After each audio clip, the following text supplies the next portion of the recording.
Jamen, jeg er med, og til at starte med vil jeg gerne sige, at jeg har været i et slagsmål her i weekenden, hvor han fik et godt slag ind på min næse, og ellers så dæmpede jeg fuldstændig.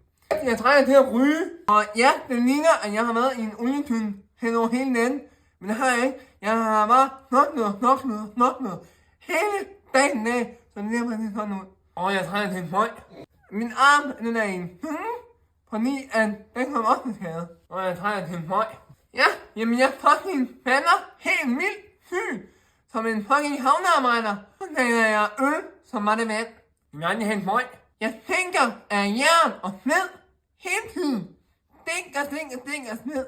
Når folk lige spørger, om jeg er stærk, så siger jeg, i luften. For sådan plejer det at være. Skal vi aldrig ryge?